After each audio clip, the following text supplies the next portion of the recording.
السلام عليكم ورحمة الله تعالى وبركاته داوديال meel kastoo aad joogtaan kula soo dhawaada barnaamijka saaka iyo dunida oo goorahani oo kale aad ka daawataan telefishinka qaranka Soomaaliyeed stuudiyaha dhexe magaalada Muqdisho anigoo Ibrahim Aadan ah ayaa la socodsiinaya saaka qodobada barnaamijka aynu idinku soo gudbin doono hadii ay yiraahdo waxa kamid ah Ra'iisul Wasaaraha dalka Mudane Maxamed Xuseen Rooble oo xalay kulan la qaatay madaxweynayaasha dawlad goboleedyada Galmudug Hirshabeelle iyo qaar kamid ah midowga musharaxiinta ayna ka wada hadleen xaaladda amni iyo sida markaasi hore loogu sii dhaqaaqi lahaa ee dhinaca doorashooyinka dalka barnaamijka ayaan idinku soo gudbin doonaa waxaa sidoo kale barnaamijka intaynu ku guda jirno aynu idinku soo gudbin doona qaybaha kala duwan ee bulshada iyo waxgaradka Soomaaliyeed oo ku baaqaya in laga wada shaqeeyo nabadgelyada iyo horumarka dalkeena Soomaaliya barnaamijka ayaan idinku soo gudbin doonaa haddaba halka muxuu yahay Soomaaliya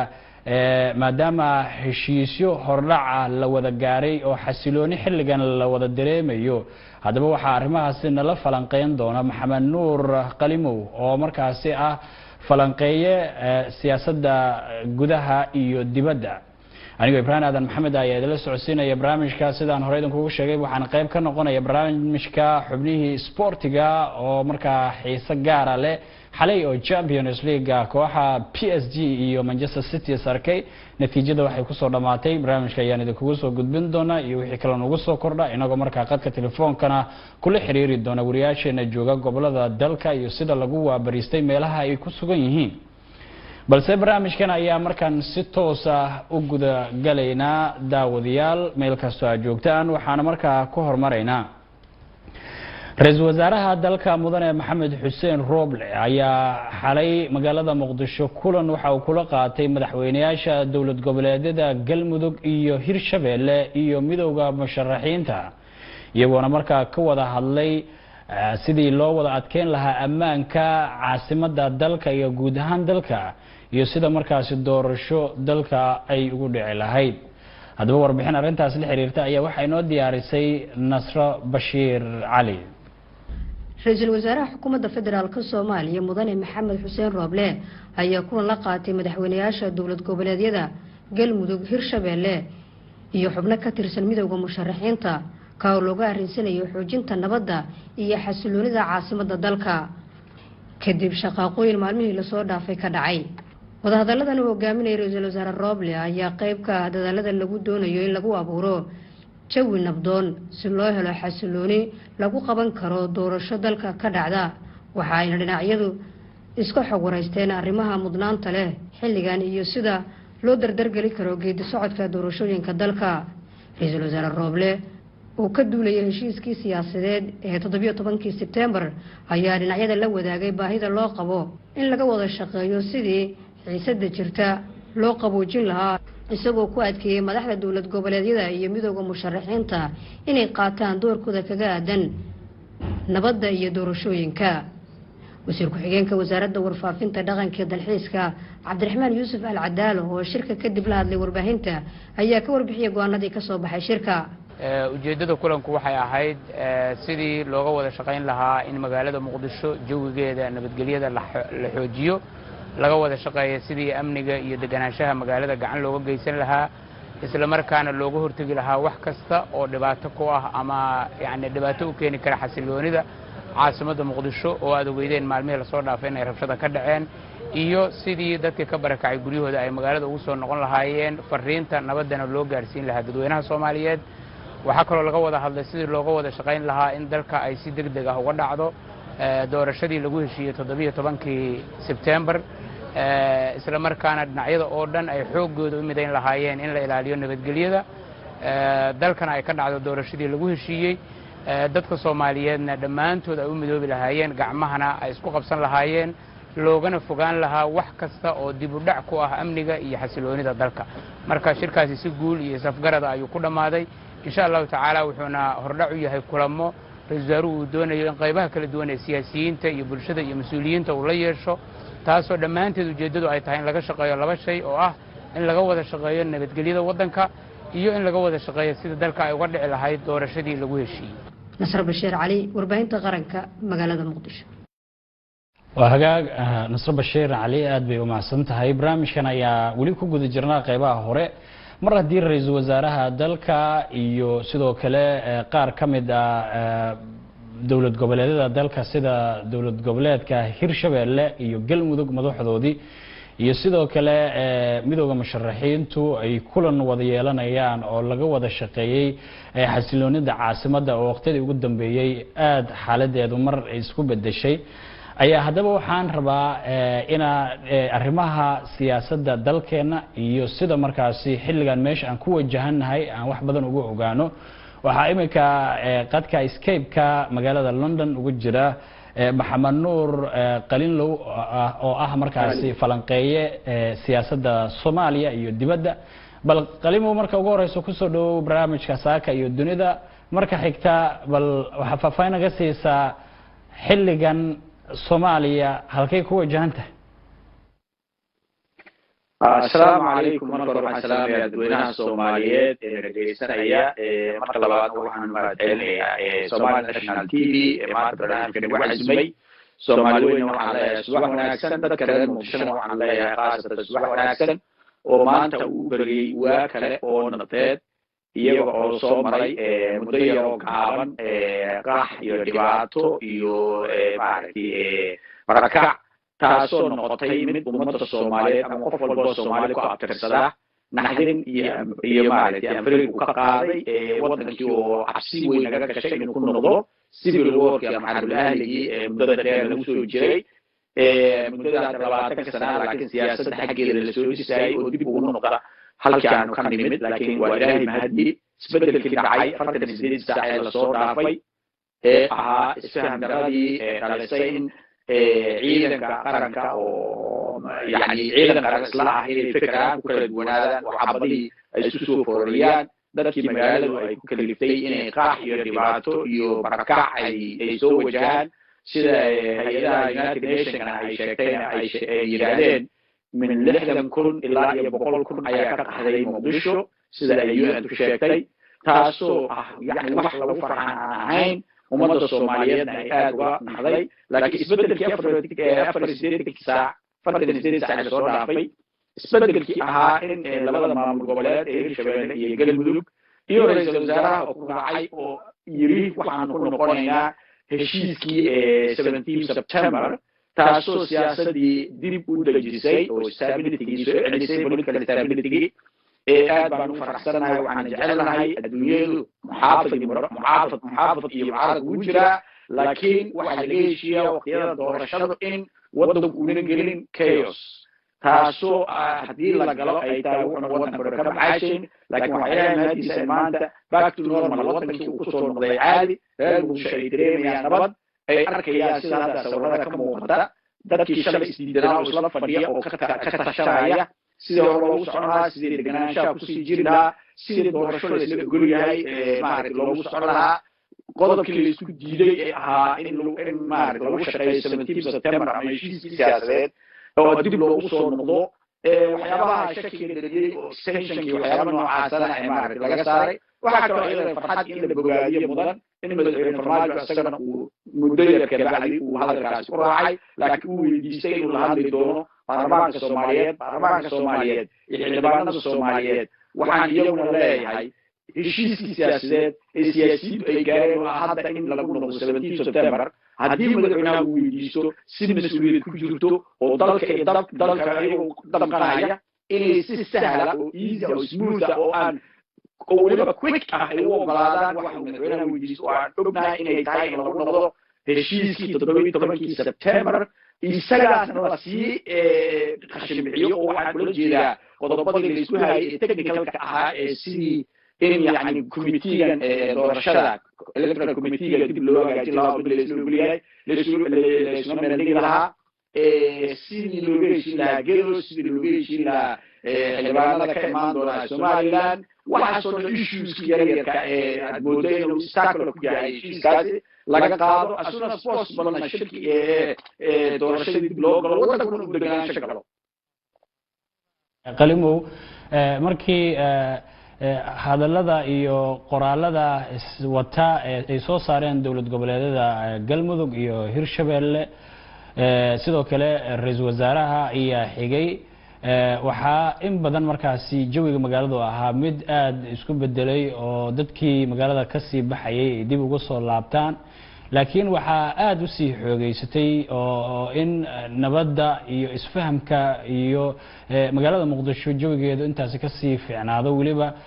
markii khudbaddii madaxweynaha jamhuuriyadda uu u jeediyey bulshadiisa Soomaaliyeed waxaan rabaa adiga khudbaddaasi waa daawatay ama waa dhageysatay waxyaabaha markaasi kaaga baxay oo la xiriira horu socodka dalkeena bal ka war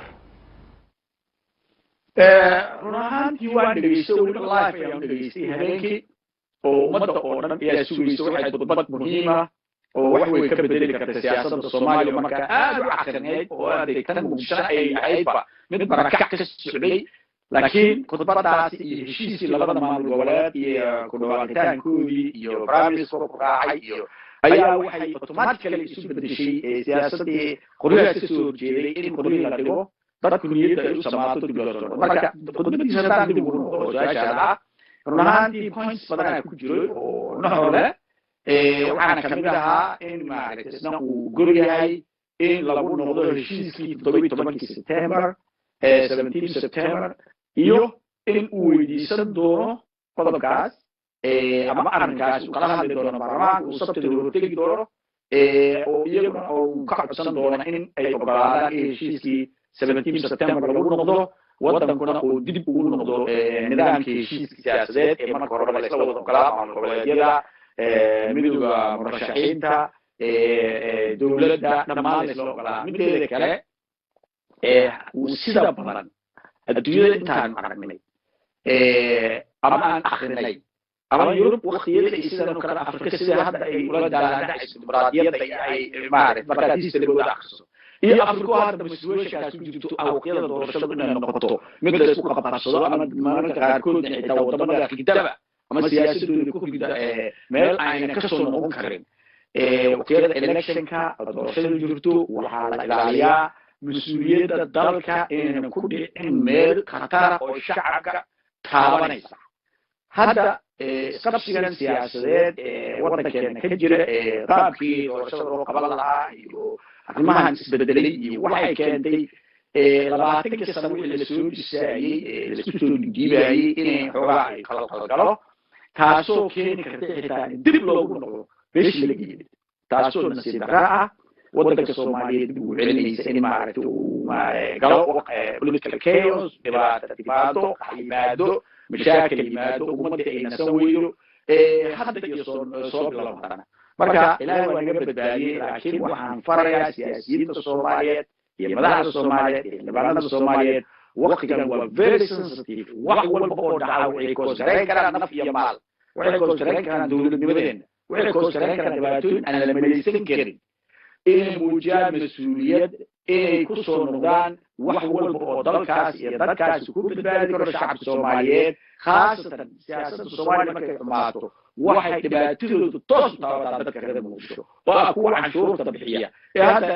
dhaqaaliyahanka iyadu hadda ay u sheegay xitaa in sanadkan ay soo ururiyeen 250 milyan oo dollar oo miisaaniyadda dalka yani wax yar ay ka dhiman tahay oo international community ay ku dareen doonariska marka in magaalada la ilaaliyo in shacabka la ilaaliyo waa masawirkii Soomaaliyeed waa meeshii lagu gaalaa Soomaaliya caaggeeda ku maray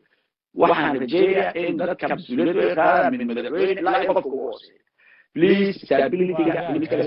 hal ilaaliyo waxaan rabaa inaan ku weydiiyo madaxweynaha jamhuuriyadda khudbadiisa waxaa ka mid ahaa in wax walba oo jiri jiray ama hadda jira isagu markasta uu ka shaqeynayay sidii dalka doorasho qof iyo cod ah ay ugu dhici lahayd haddana waxaa dib loogu laabtay 17 September heshiiskii Baydhabo waxyaabaha madaxweynuhu sheegay waxaa ka mid ahaa in wax shuruud ah aysan jiri doonin oo si isfaham ah ay wax markan ay noogu dhamaadaan oo Soomaaliya doorashadeeda ay ku dhamaato adiga ma qabtaa in isjiidjiidkii laga soo gudbay oo xilligan markaa si toosa loo wajihi doono doorasho dalka ka dhacda oo la isogol yahay wax walba horta dhanka wanaagga haddii laga eego waan aaminsanahay in doorasho ay dhici karto haddii siyaasiyiintu ay isku fahmaan wixii marka hore ay ku heshiiyeen heshiis siyaasadeed ayaa jira maadaama waddanka ayna ka dhici karin one man one vote ama one person one vote ayna ka dhici karin because of situation of security yani nabadgelyada oo aan suurtagal ahayn saamaxaynin in shacabku ay codkooda exercise gareeyaan iyagu maaragtay dadku ay madaxda u noqon lahaa ay dooran karaan oo xaaladda nabadgelyada aanay saamaxayn haddana heshiis siyaasadeed ayaa jira oo ah dadka aan soo xulno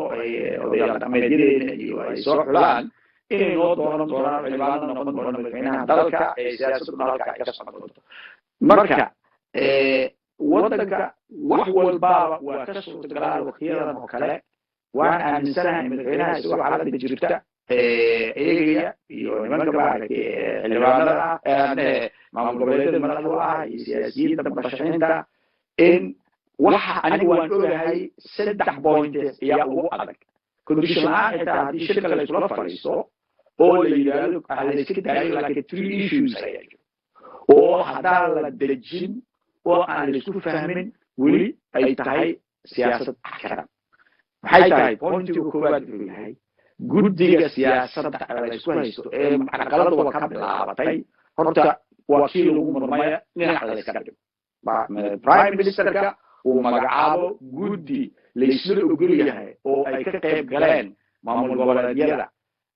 madaxweynaha iyo midowda murashaxiinta oo ah dad heavyweight xagga siyaasadda Soomaaliya dad maaragtay maaragtay laga tegi karin siyaasadda Soomaaliya Facebook sareeyay Soomaaliya soo qabtay isfaham haddii guddiga electionka uu ka dhaco guddi loo qaadeena oo la isku fahamsan yahay oo cid walba raalli ka tahay hadduu noqdo waa nambarka koowaad waana tan ugu culus waana tan haddii la iska fahmo degenaansho keeni karta labo in maamulka Somaliland xildhibaanada ka soo jeeda sida la isku haysto runtii waxaan arkayaa inay leeyihiin madax sare waxay leeyihiin waagii hore ma lahayn golahaas aqalka sare ma jiri jirin laakiin maanta waxaa jira aqalka sare uu madax u yahay cabdi xaashi oo ah ninka u da'weyn ugu maaragtay siyaasad ahaana maaragtay ugu sareeya in isagana la yidhaahdo waa oday mas-uula dadka kala yaqaano iban qabaa'ilada maadaama qabaa'ilada kala yaqaano sida wax kala yaqaano in loo daayo arrinkaasi iyaduna waxay noqonaysaa waxyaabaha dejin kara siyaasadda ta kale waa midka geedo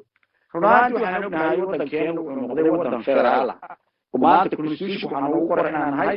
federal government dowlad federaal inaan nahay dowladda federaalka ahayd iyo dastuurka federaalka iyo kan maamul goboleedyadaba waxaa ku qoran in deegaan walba uu hoos imaanayo maamulka federaalkaasi uu leeyahay marka gedo waxaan ognahay inuu hoos tago dastuur ahaan axmed madow oo ah madaxweynaha hadda fadhiya maamul goboleedkaasi ninka madaxda u ah marka waxaan aaminsanahay in siyaasad ahaan la iska fahmo laakiin dhibicda ugu dambaysa ay noqoto mid hoos timaada ile waa sharciye axmed madoobe oo ah madaxweynaha Soomaaliya oo hadda meeshaasi aad maaragtay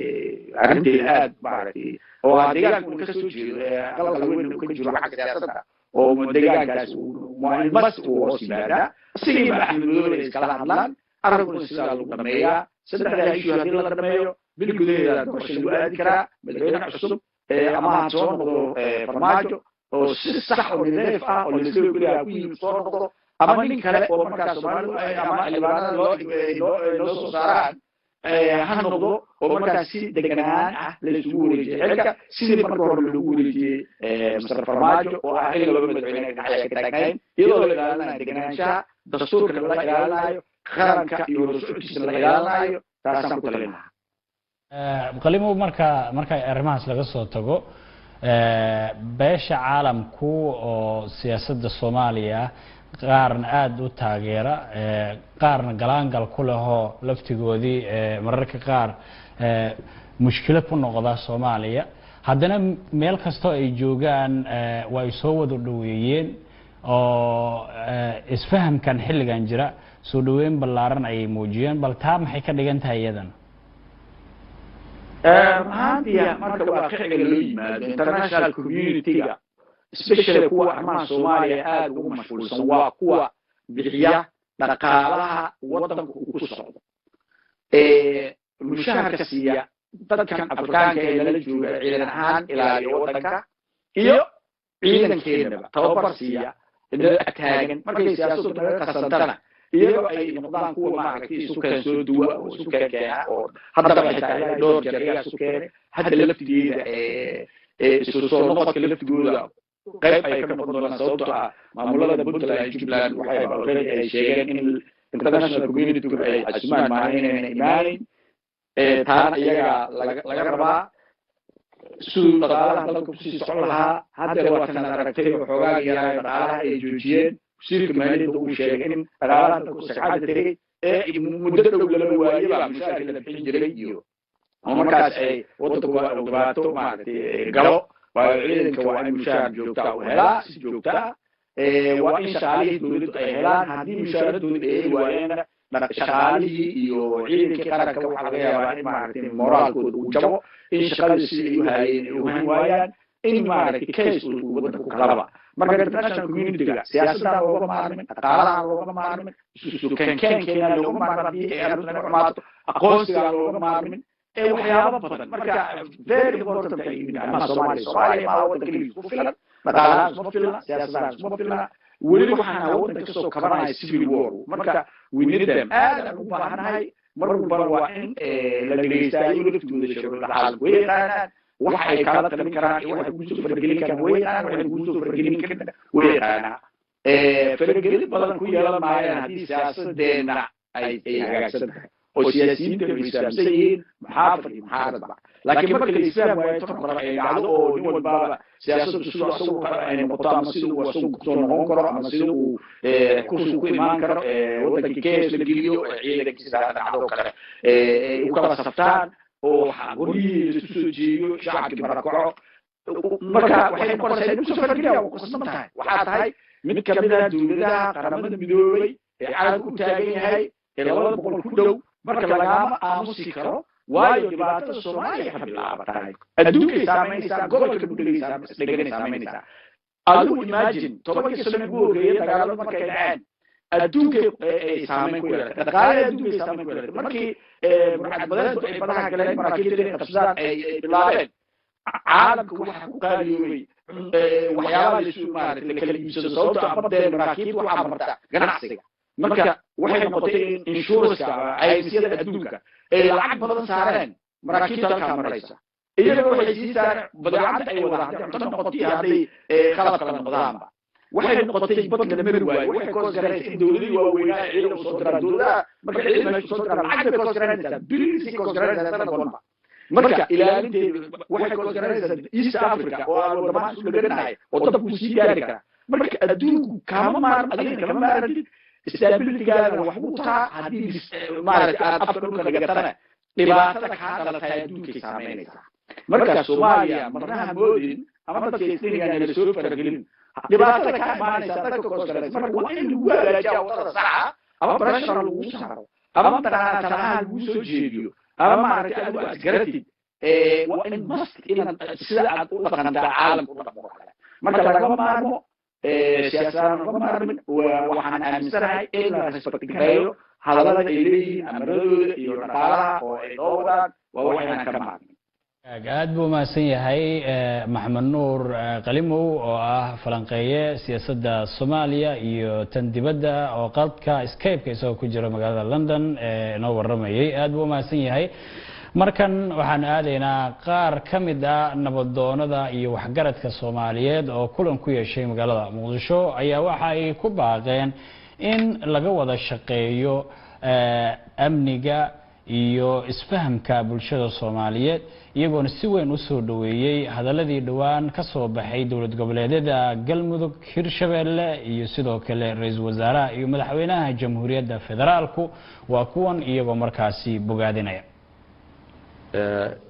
maamul goboleedka Galmudug mudane madaxweyne Qorqor iyo maamul goboleedka hirshabelle mudane cali guudlaawe guddoomiyaha gobolka banaadir cumar finish inuu yahay go-aan muhiim ah oo ay u qaadeen dhinaca wanaagsan oo ummadda Soomaaliyeed u fiican wuxuu go-aankaas la mid yahay 1979 bishii November 1977 uu madaxweynihii dowladda Masaarida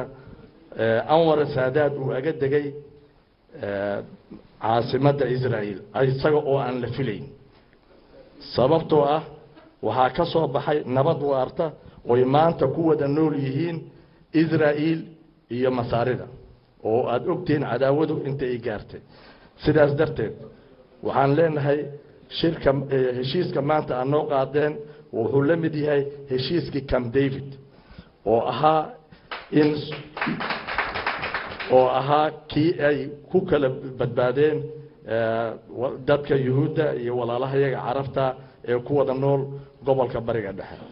maantana kaas wuxuu noo la mid yahay inaan xabad ka dhicin magaalada Muqdisho mu'ayid iyo mucaarad kulligood waxay leeyihiin Nobel Peace Prize inaan siino oo aan u hambalyeeyno kii qoriga xabadda afka ka saaray hadduu ahaa mu'ayid iyo hadduu ahaa mucaarad waxaan ka codsanayaa dhammaan ummadda Soomaaliyeed inay taageeraan nabadaas waxaan kaloon u soo jeedinayaa baarlamaanka markuu madaxweynaha hor yimaado inay heshiiskaas Camp David ay ku raacaan oo u saxiixaan waxa ummadda Soomaaliyeed u dana waa heshiiskaas aan maanta qaadanay ilaahayna quraankiisa wuxuu ku yiri wa'tasimuu bihablillahi jamii'an wa la tufarriquu wadhkuru ni'matallahi 'alaykum id kuntum a'daa'u fa'alafa bayna qulubikum بنعمته إخوانا وكنتم على شفا حفرة من النار فأنقذكم منها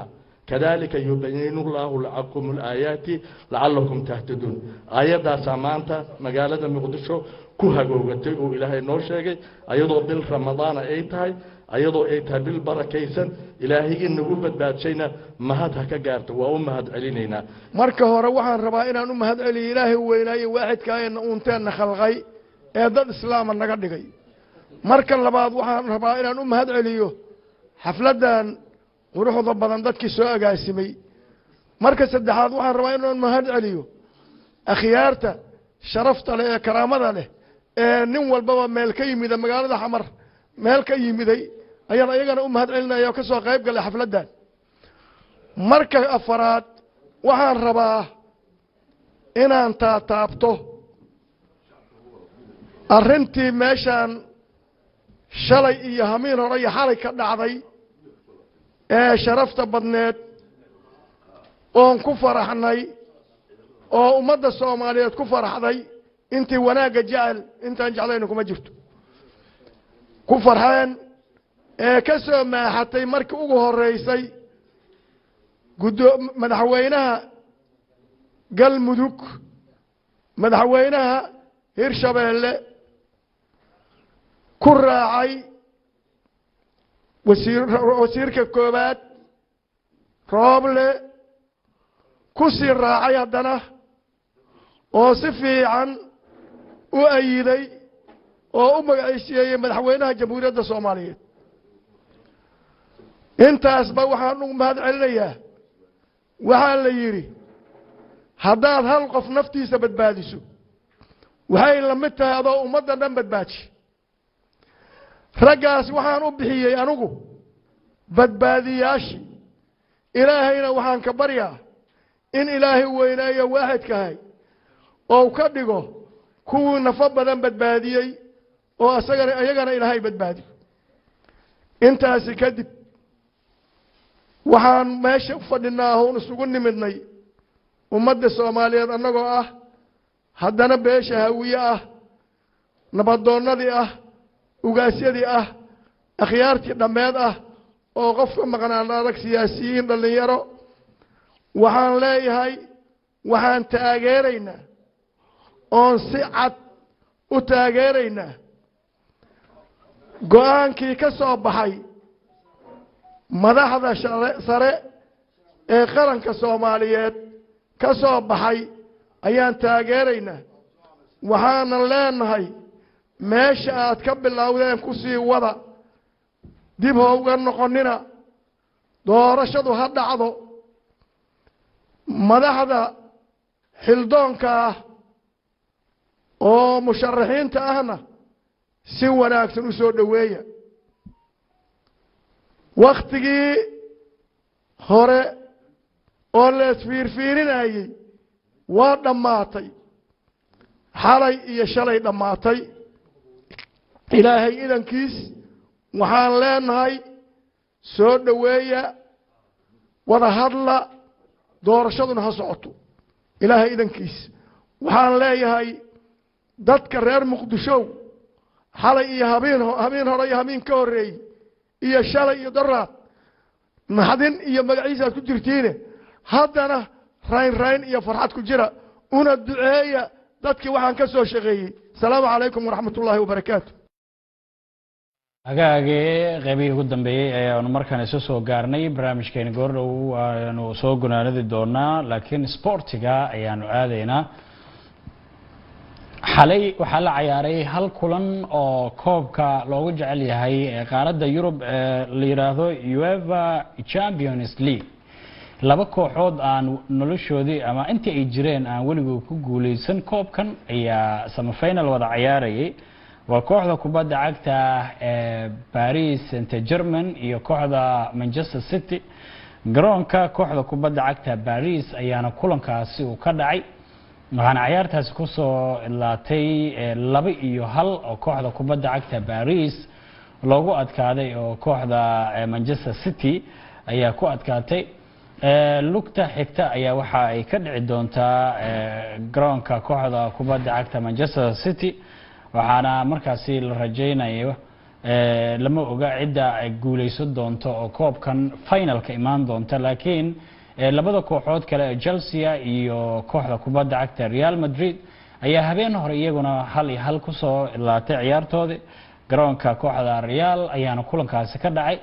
iyada laftigeed lama saadaalin karo laakiin hadda natiijo ahaan marka loo fiiriyo Paris iyo Manchester City waxa aad u natiijo fiican kooxda kubadda cagta Manchester City oo guri kale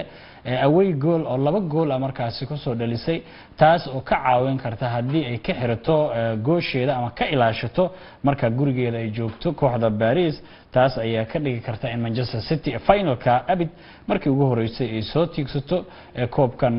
aadka loo jecel yahay UEFA Champions League waxaa dhinaca kale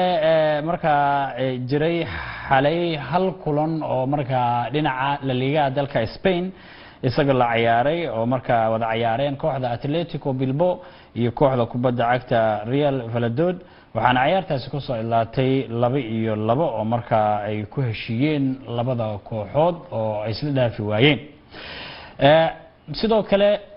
si lamid ah koobka championka koobka ku xiga oo isagana la yiraahdo Europe League ayaa la ciyaaraya caawa isagana 4 kooxood ayaa isku soo hartay waxayna ay kaliyiin kooxaha afarta Manchester United, Rome, Villarreal iyo Arsenal waa 2 Ingiriis iyo waliba hal Talyaani hal Spain ciyaartaasi ayaa si wada jira markaas labada kulanba hal mar ay wada dhici doonaan ma ahan sida championka oo 4 kooxood labada kulan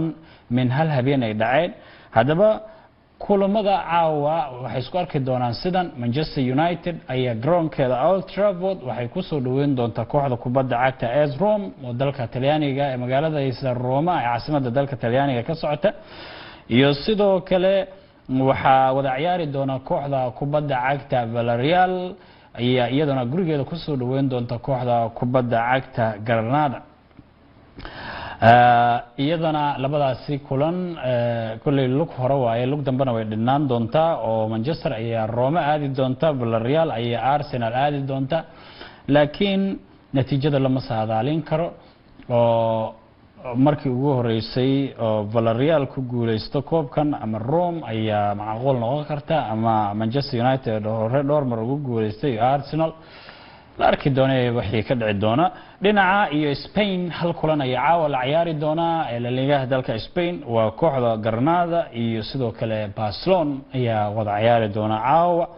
kulankaasi aad loo wada sugayo dhinaca wararka waxa ugu waaweyn Harry Kane oo ah weeraryahanka xulka qaranka England kabtanka Englandna ah iyo kooxda kubadda cagta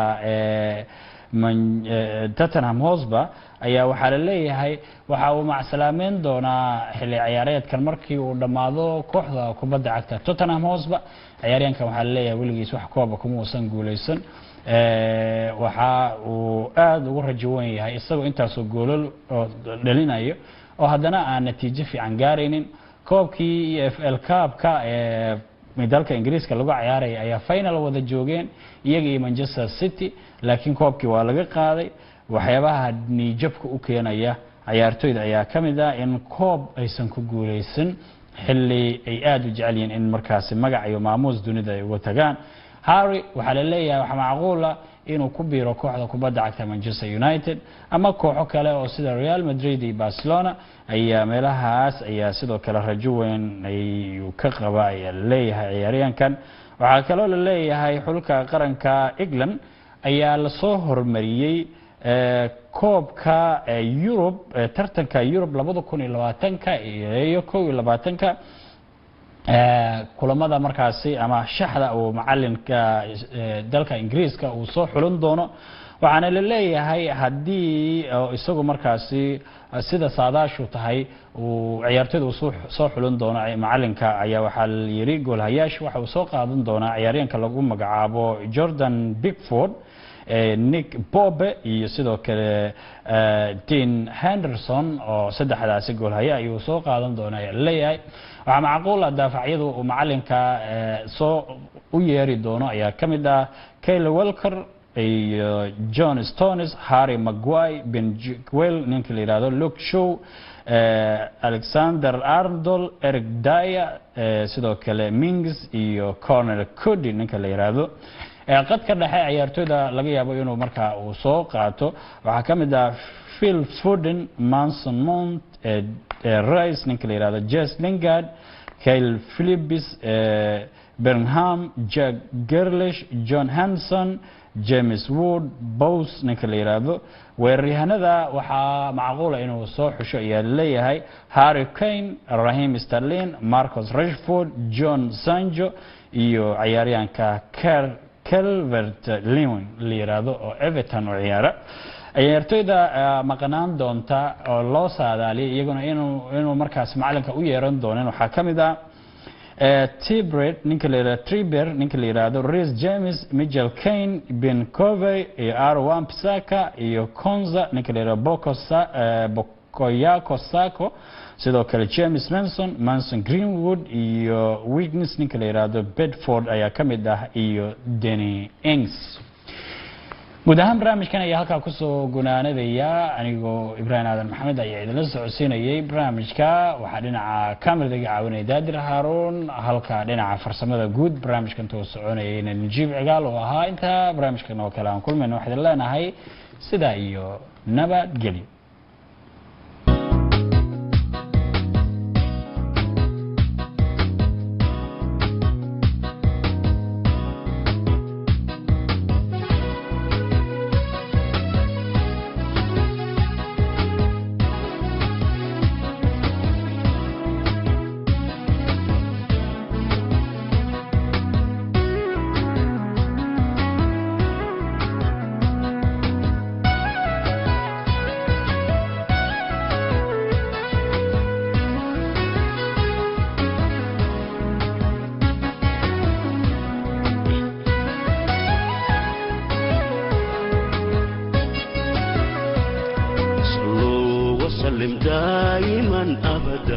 على سيدنا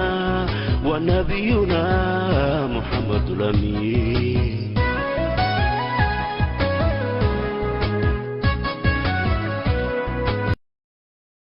دائما أبدا على سيدنا ونبينا محمد الأمين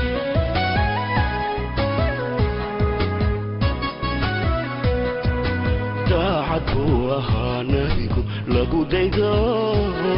درعبو هاداين كانوا مي دينتي فرخان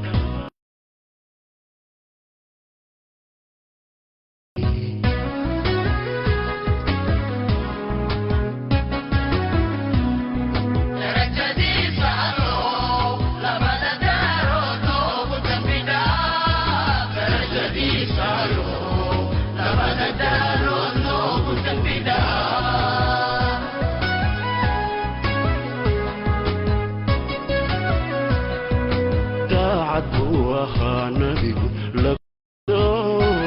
درعبوها داين كانوا مي دينتي فرقان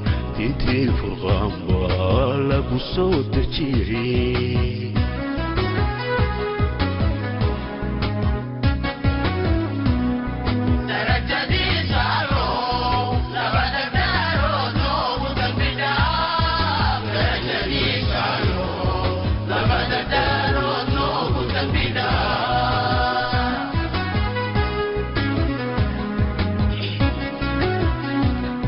صلوا وسلم دائما أبدا على سيدنا ونبينا محمد الأمين